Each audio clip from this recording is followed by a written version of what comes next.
Assalamu alaikum, good afternoon listeners. It's me Sulaiman Ben Sware coming back on the Open Gambia platform to have this dialogue. If you bear me a minute, let me share this video and now we can start this program.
Thank you very much.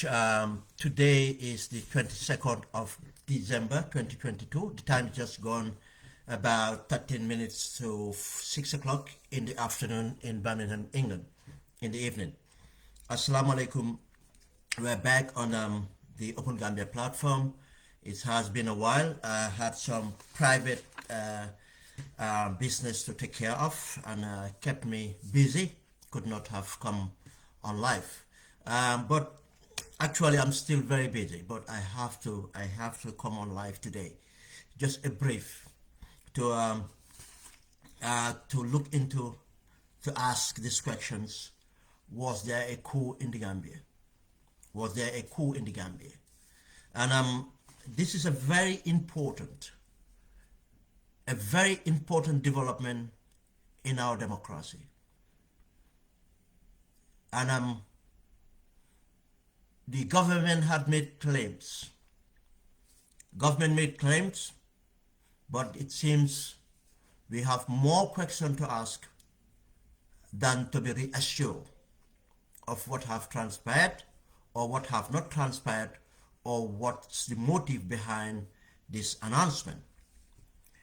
And let's just give it perspective of what we know.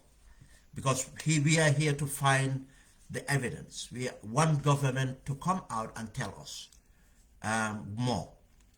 Because we are not convinced. I've not found a single Gambian yet convinced of these claims. Especially people with the security background or common sense. People with common sense that would just buy in what the government have said. Tuesday evening, the rumor was going around online Where it came from, we did not know. But there was few journalists or few people who do publications were approached with this information that there's a coup going on. And it seems the people that approach these journalists are not the coup makers. These are government sources. I hope the people being approached will come and tell us more on that. But Watson Gambia have alluded that they have been tricked into giving an announcement of something that they now realize it might be not right for them to put an announcement. I spoke to a person, journalist, I cannot quote. It's up to the person to come out when they are ready, that they too got the information that there's a coup ongoing, but they refuse to publish it. Whose interest was it? Can the government tell us who was going out giving information to the press that there was a coup? The same Tuesday evening, the army came out and denied a coup undergoing. The army gave an explanation that certain troop movement in Bakau, or there's going to be troop movement in Bakau, but it's all to do with exercise or a rally that they do inter-service or inter-battalion or whatever they call it. And they in fact invited Gambians to attend. They made an announcement and invited Gambians to attend. Now, if there was a coup being crossed, which the army came out, the Gambian armed forces came out to deny, and in fact welcome Gambians to visit a barracks, which is at a strategic location. This is again something we want the government to explain what's going on between them and the army, for us not to have in these conflicting reports. The same Tuesday, I was in the Gambia, and I received enquiries from people that follow me online to verify if there was anything going on, especially if there was a coup going on in the Gambia. Obviously, I have not seen any sign of anything, and no single Gambian who was within the Gambia contacted me. All the people that contacted me were in the diaspora, worried.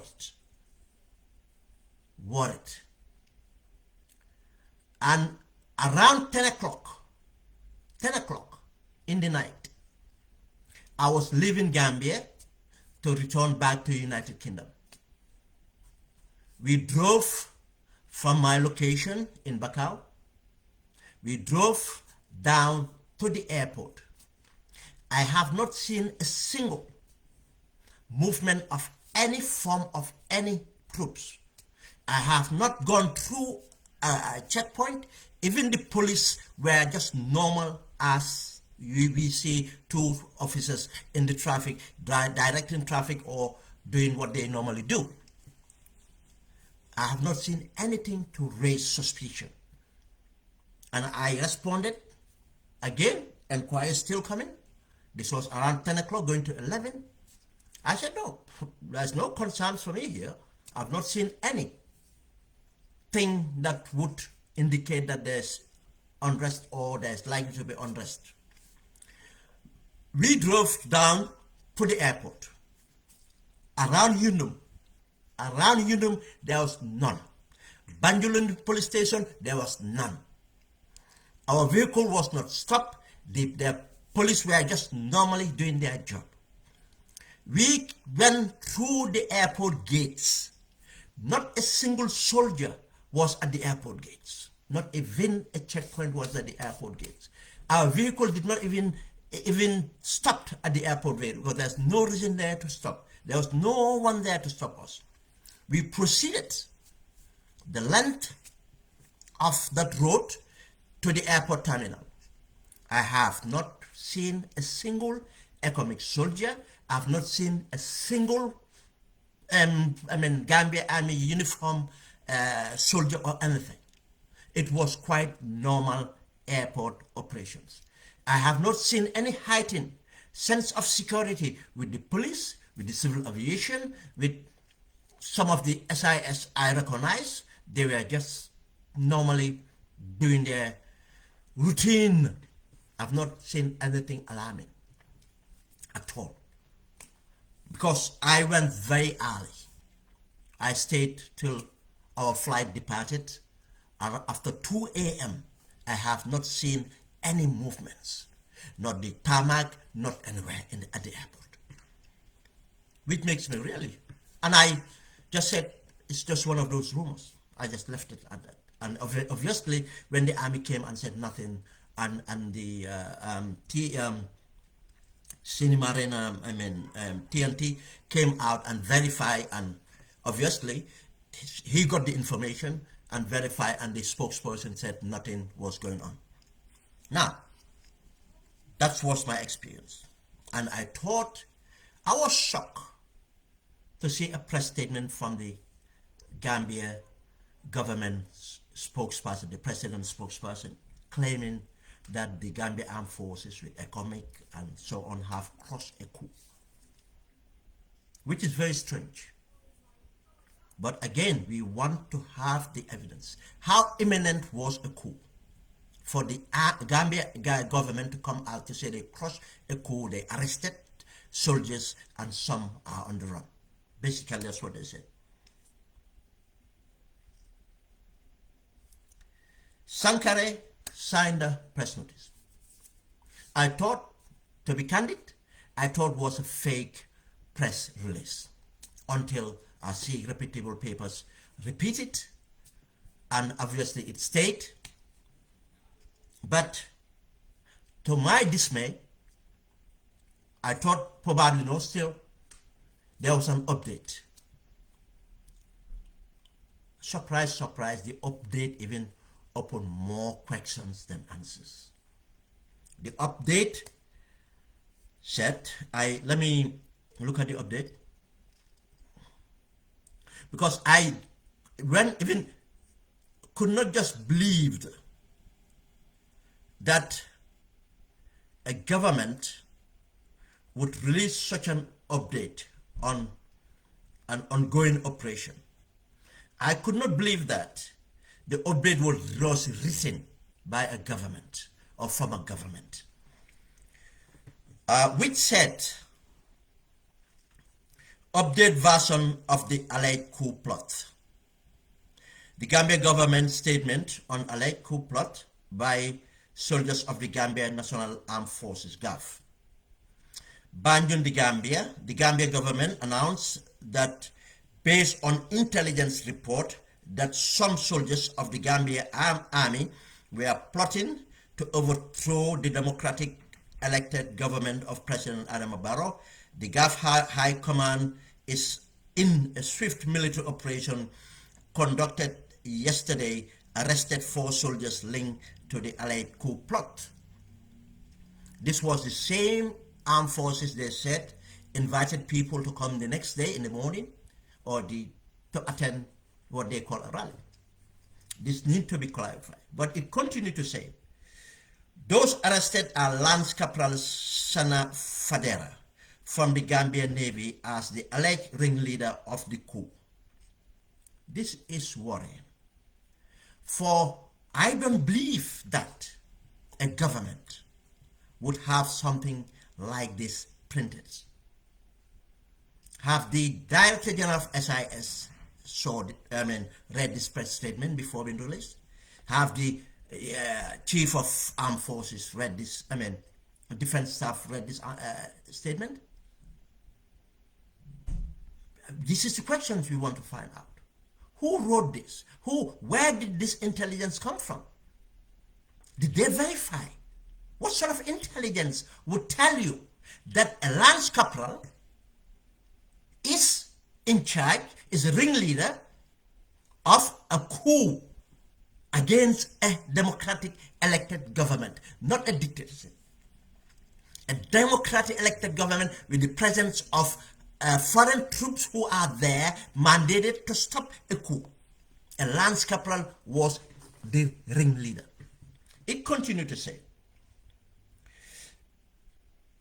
Mbara Toure from 1st Battalion, Kopul Mbara Toure from 1st Battalion, Yundum Barracks, currently on study leave, and Sergeant Jibril Dabo from the Gambia Navy. The apprehended soldiers are currently helping the military police with their investigations. Already there's a corporal mentioned, and the corporal seniors the lance corporal. In anything military does, even rebel military, even rebels, they make sure they have a high command. Make sure they follow a regimentation, whether they're going to appoint you general today so that you will be in charge. But you have to have a rank more senior to the subordinates in order to have authority and command over those. That's what rebels even do. That's why you can say a rebel who is a general today and tomorrow, because he's given a responsibility. The ranks come with that responsibility. It continued to say that meanwhile, alleged soldiers involved in this plot either being pursued or on the run are Corporal Njai B. We don't have a name, Njai B, from the State Guard Battalion. Warrant Officer Class 2 Jadama. They don't have Jadama's name too. From the Gambian Navy. And one Baji from the Gambian Navy. First name of Jadama and Baji are yet not known. But Njai too not known. They didn't even tell us Njai names, first name not known, being Njai. Now, again, a warrant officer is in charge of the discipline of that these people name, and that warrant officer, they would allow a lance corporal to be in charge. This have never been had before. That's why I said, what sort of intelligence and who handled this intelligence? What process did they take this intelligence or this information to share with the public? How imminent was it? How can these people be in charge of or plot a coup? That's what we want to know. We have been informed by the government, our government, a democratically elected government, that have an army of almost 7,000 with so many generals, with so many brigadiers, with so many majors, captains, and everything else, that a lance corporal decided that allegedly to overthrow the government, and that lance corporal in charge of a W2 and others. If this was not serious, it would be a laughing matter. We want to find out what is going on in that country. Who is governing that country? Do we have a government? Why would a government release such press statement? Did the Inspector General of Police aware of this press statement before? The head of SIS, the security advisor. There's a security advisor. Now, the investigations into the matter are continuing, and members of the public would be accordingly informed of any development of the situation unfolding. Citizens, residents, and members of the diplomatic corps are ought to carry on with their normal activity. How can people carry on with their normal activity with such a depressing statement? Now,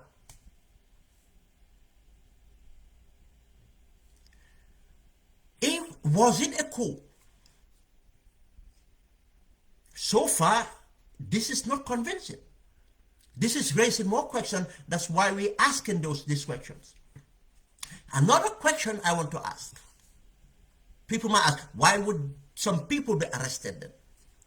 What the likes of this, I'm asking, Again, I will not put my opinion here. I'm going to ask questions. We want them to bring out the evidence. Then we can go after the evidence. Now, the question is, are these disgruntled soldiers? Are they disgruntled soldiers who might have said something and it's taken as a coup? Are they disgruntled soldiers? Why did I say this?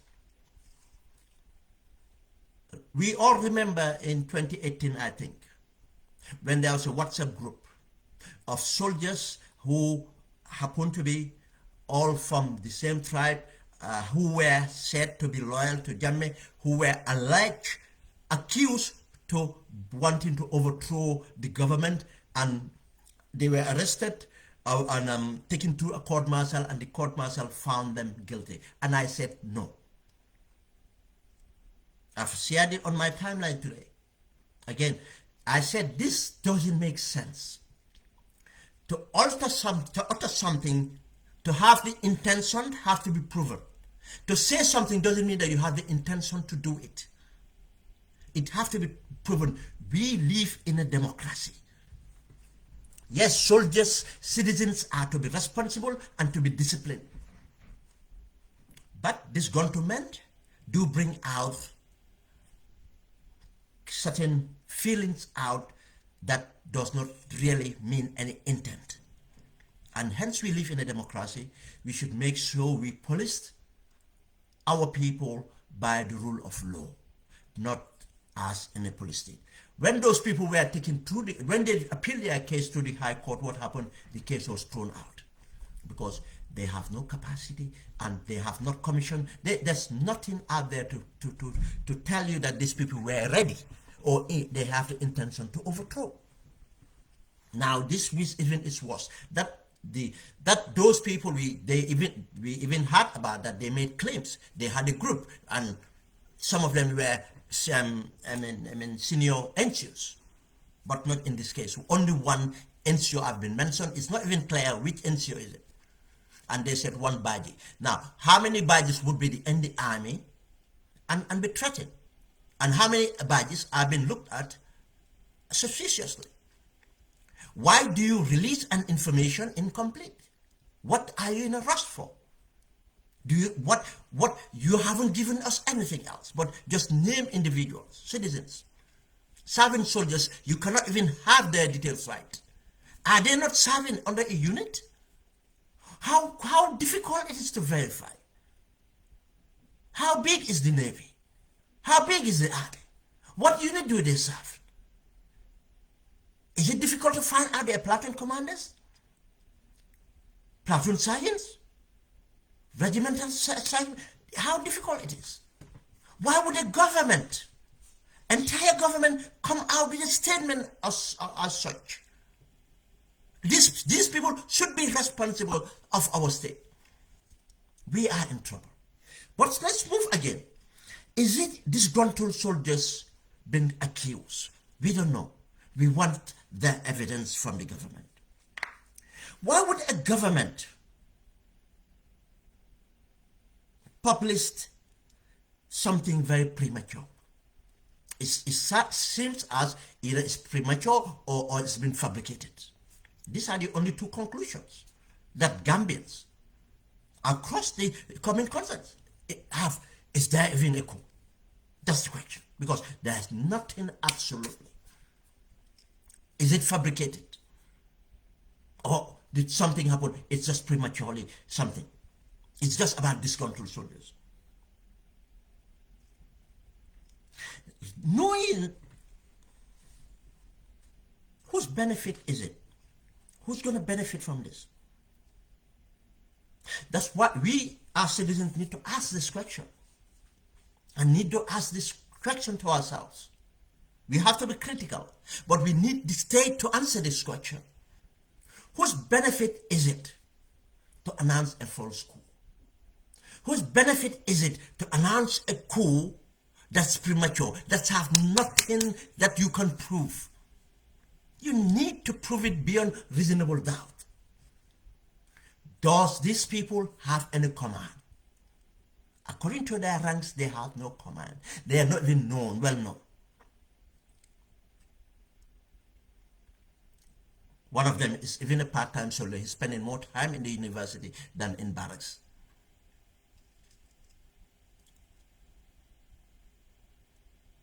What does it take to overthrow a government? Do they have a political backing? There's no coup d'etat that would not have a political backers. I tell you that. There's no coup d'etat that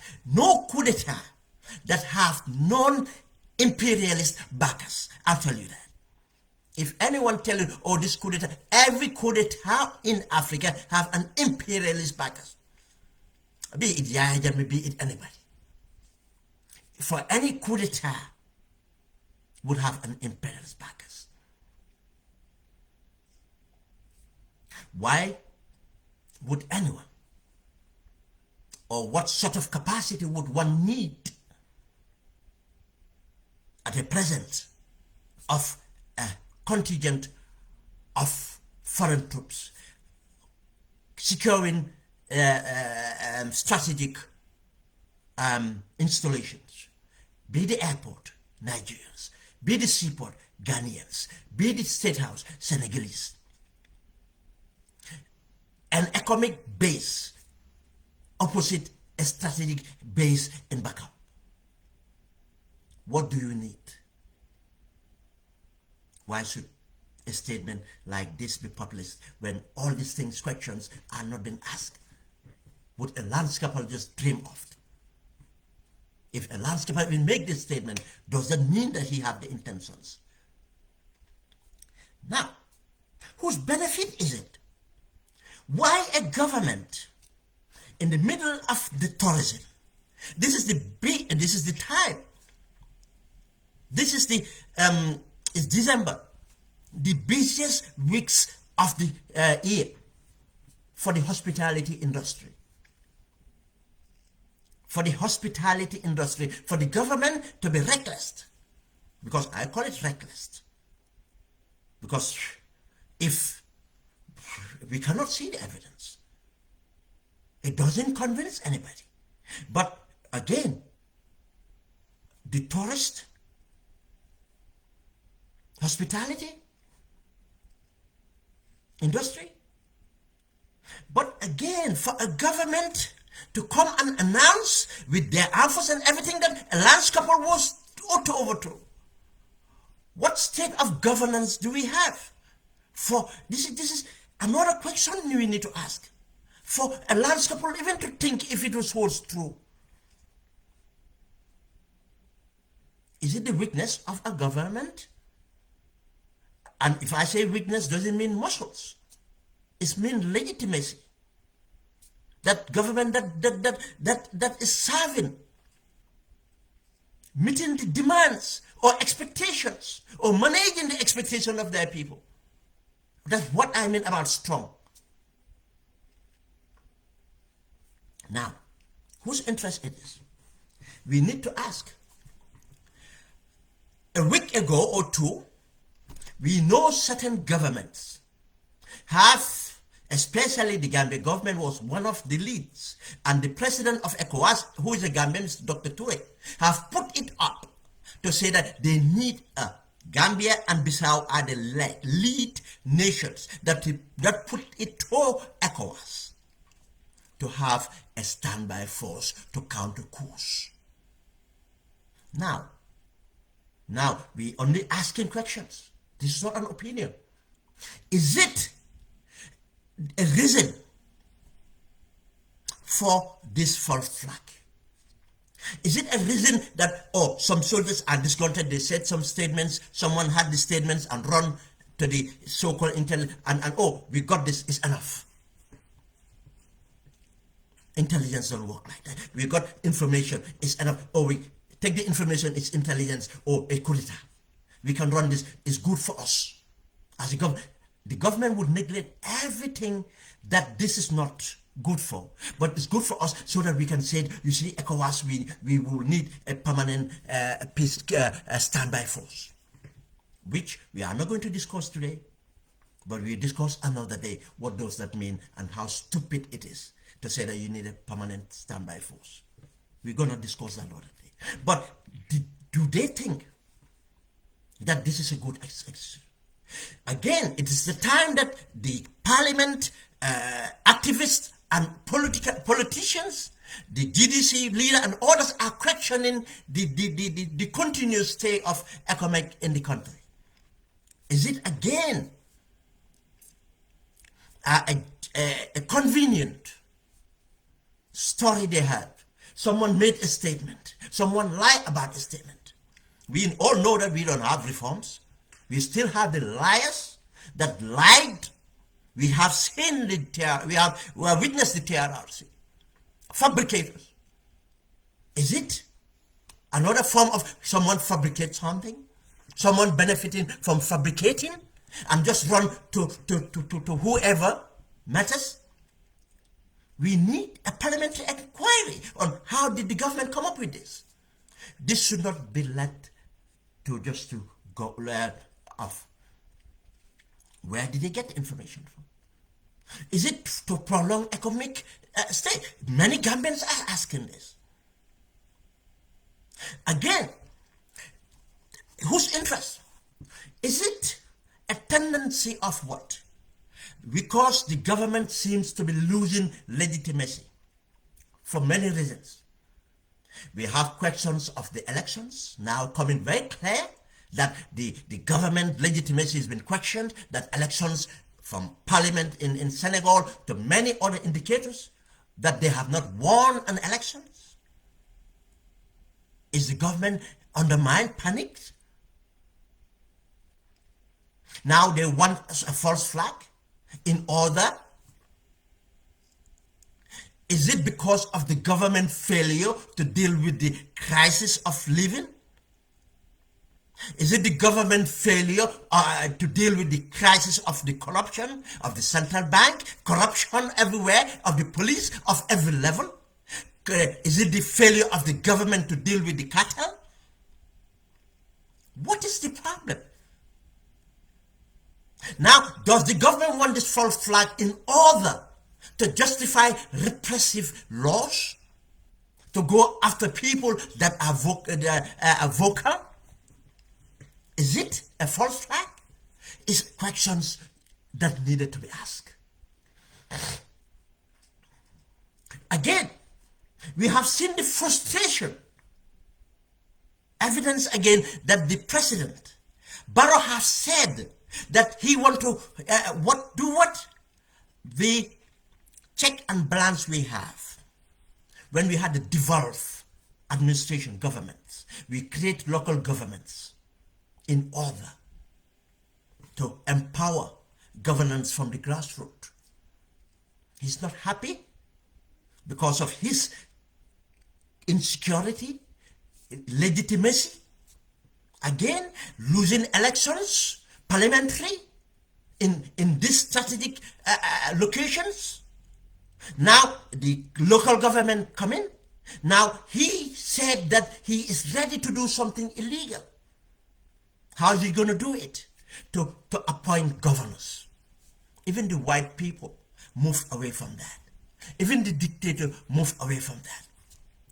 And this came out when the Supreme Court of the Gambia have ruled that even the amendments made on the Local Government Act that the dictator have relied on, that he wanted to rely on, were unconstitutional, undemocratic. For a democratic government to have a ruling, because they know about that ruling. Supreme Court rulings are known days before or weeks before. These are questions we need to ask. Is it because of that they want to hide it? Again, because of they had an opportunity, someone lied about the coup. Some so-called information been received and they call it an intelligence, and that intelligence did not go through the normal procedure processes to determine before being acted on. Now, it's convenient. Because I don't want to believe that the DG of SIS, the Inspector General, the Security Council would sit down and look at and come out with a press statement like that, or allow that press statement to come out. No, I don't want to believe that. If that is the case, again, just explain how much trouble we are. If that's not the case, even again, it's another contradiction of what we do. We have a government who is determining what comes out from Ibrahim Sankara's mouth, who is governing that country. Do we have what did the National Security Advisor think to allow this such information to come out? These are genuine questions we need to ask. I'm just coming here to ask the question. My opinion is not coming out yet. It will come out. We are going to let the government come out with their information, their evidence. But we want to make sure Gambians are alerted and to share this outrage actually coming from all quarters. Asking this question, is there a coup? Where is the evidence? Even the dictator, when he fabricates his coup, he makes it possible. He gives out something. Where is this coming from? We are waiting. If you can share the names, you will be able to share all the details. But the government have exposed. What have this government have exposed? What do they expose? Now, again, people said, oh, this is to justify economic staying in the country. But contrarily, this would say, okay, if this was true, it's alleged, if this was true, it is saying that if Economic is even in the country, a lance corporal can dare to try and overthrow. Then is Economic serving as a deterrent? Is there any point to have Economic in the country then? If hence Economic is here, a lance corporal is thinking about it. Not a battalion commander, not the army commanders, not a general, not a major, not a captain, not a lieutenant, but a lance corporal who's not even in charge of 7 men. He's a deputy to someone who's in charge of 7 to 12 men. He's a deputy to someone who's in charge. The corporal is in charge of that section. He's a twice he to that section. And from the Navy, not on what role does the Navy have? I mean, the government have exposed a weakness. If this was true, what does it say about the presence of Economic? These are things that our opinions will be shared the coming days. But we are given this window for the government to come out. They cannot go silent. They cannot come out with silence and next minute go and do what they do. And I expect to see the press, journalists not to be conveying government news. Government, you are the watchdog. You see what they do? Give you information, oh, a plan coup, and give you information because you just published. You should do more than publishing what they tell you. Dig into it. Some are doing a good job.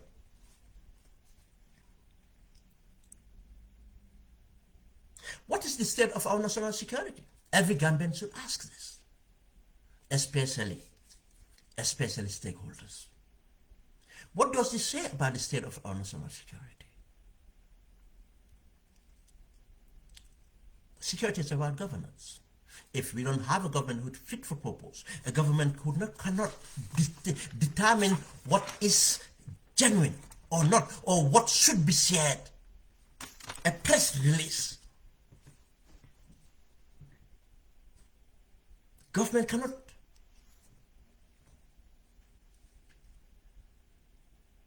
It's tempting to share opinion, but I'm really guided not to share opinion. But we have to ask, what's the state of our national security? You see, and we have an Inspector General of Police who come and say, Gambia is the best here. The army will come and say, Gambia is the best here. What best are we? Politicians will tell us, Gambia is the most stable. And we hearing this from the government. What's the point of economic being the country? They are not even a deterrent. What is security about? It's about deterrent, avoidance. constituency.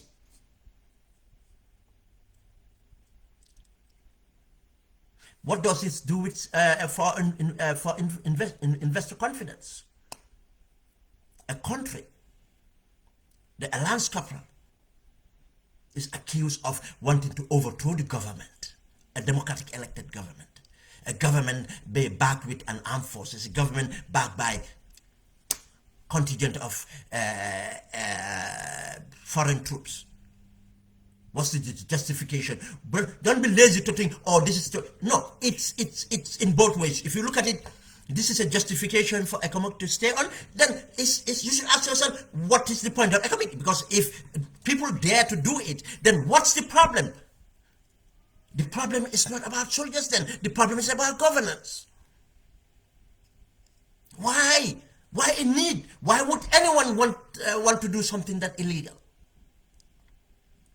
After everything we saw. But again, after 6 years, what does it say about our security? Where is the security reforms? Again. Where is the civil service reforms? Again. Where is our transition? We did not have a transition. I keep on saying this. Until we have a transition, we don't have a national security guarantee. The presence of ECOMOG will be discussed. ECOMOG, Mission Creep, are they serving our strategic interest? These things need to be asked. Whose strategic interests are they serving? Is it sustainable? Should a democratic elected government have presence of without the absence of even war? For 6 years, where's the security sector reform? What's the point of having all these generals in the country? Where's the reforms? Where's the transition? But again, if we are to hold the system accountable, if we are to hold Barrow accountable, let's hold ourselves accountable. This is only possible because of us citizens are not doing the right thing. We don't have political parties fit for purpose. We don't have the press that is fit for purpose. And so-called informed citizens are not fit for purpose. That's why we are living in this sort of a situation. And the government is taking this opportunity, knowing that they can get away because we are so much divided. With all these things going on in that country and worse. Yes. As I said, it's going to be brief. And look forward to more dialogue once we finish. I was continuing my break with these holidays, but if anything to do with this topic, if I have anything, if the government comes with anything, I am coming out and we follow this one. We're going to follow this. For the rest, inshallah, after the Christmas holidays, we are going to come and tackle this. I have been in the Gambia for not for a month. I have been in the sub-region for a month. Let's just say the sub-region for a month. And one thing I learned, at times I do feel guilty because I have not visited the sub-region for 7 years, that at times I'm too harsh. But actually, what I learned from this month being in the sub-region is I've been underestimating our problem, especially the Gambian problem. But more so the sub-region. I've been into Senegal and I've been into other areas. But we are in a big problem.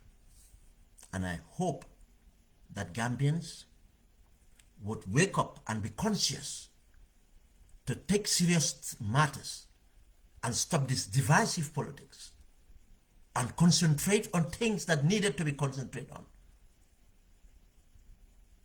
And this is just a sign of what we have to deal with. Thank you very much. We'll come back and deal with the follow-up from government. We are waiting to hear from government what do they have. Was it a coup? Was it disgruntled soldiers? The government took an opportunity to use it as a false flag to do what they think is serve their interest, not the national interest. Many questions are to be asked until the government to ourselves. Thank you very much, Gambia. Still, we see you again. Thank you.